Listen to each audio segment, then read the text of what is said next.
Hey guys, Anime Gypsy here with another One Piece review. This is One Piece chapter 907 review part 2. Part 2 because I realized I made some big mistakes in my review and I should correct them, and that I read the chapter a bunch of other times and I watched some reviewers and I'm like, okay, I understand this better.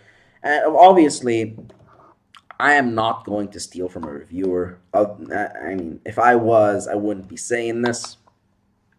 I'll just give you the references, who said what, who said where, whatever, and who said, sorry, who said what, where, and when.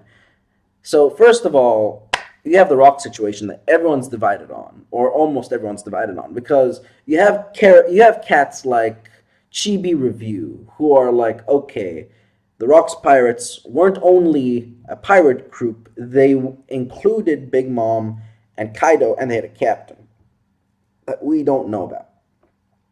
The second one is Sawyer Seven Mage's perspective that Rocks is just the name of a captain, and we don't know the name of his crew. Well, he didn't explicitly say we don't know the name of his crew, but he said that it's the name of a captain. Now, Rogers Base agrees with something that's been circulating over Twitter for quite a while, and it's the scanlation or the official translation of a chapter that states that Shaki was.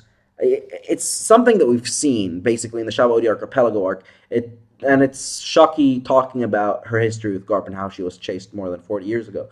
Now, I honestly do believe that she was a member of the Rocks Pirates, but I disagree with Roger. I do not necessarily think that she was the captain, so to speak, because we know almost nothing. So it would be wrong of us to assume that.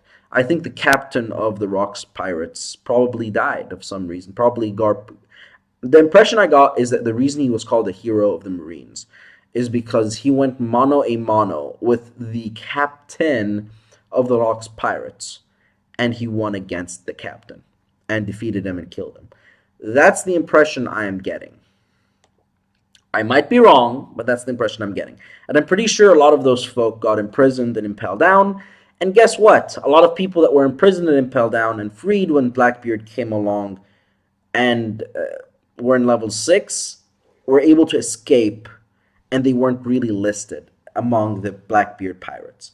So it's very possible that when the Impel Down escape happened, some of those members are just free now.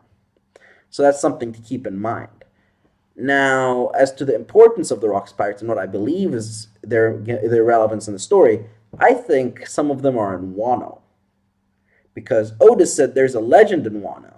And not only that, I think that they're essential because they're the only feasible way that Straw Hat Luffy, Trafalgar Law, and Marco could defeat the Kaido Big Mom Daimyo alliance, temporary alliance, if it occurs.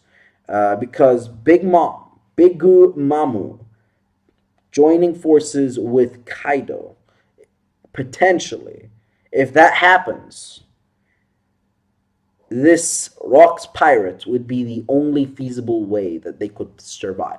I'm not saying win necessarily, I'm saying survive. So that's food for thought. Now let's move along. Something I skimmed over was the Charlos Shirahoshi incident, and I realized now that that's very emotional.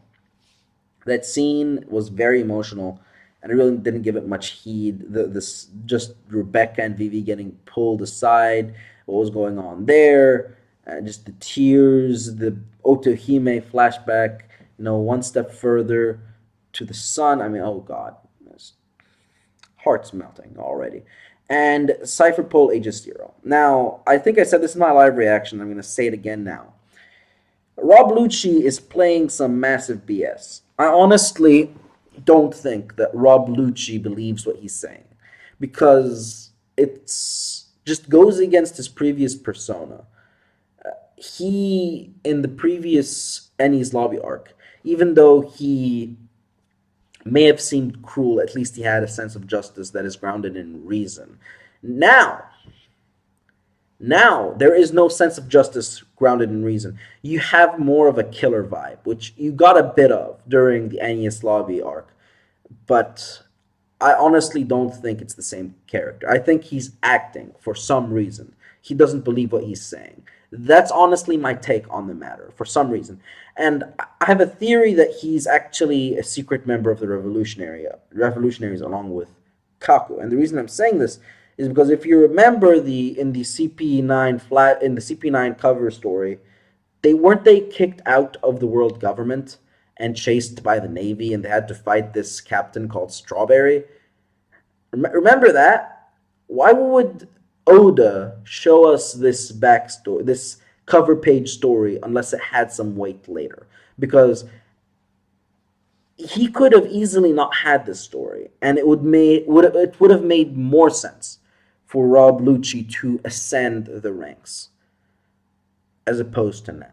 However, it would make more sense using this cover story that they were scouted by the revolutionaries, and the revolutionaries were like, hey, we're planning to do something at the next reverie, we kind of need your help, and this is what's going on.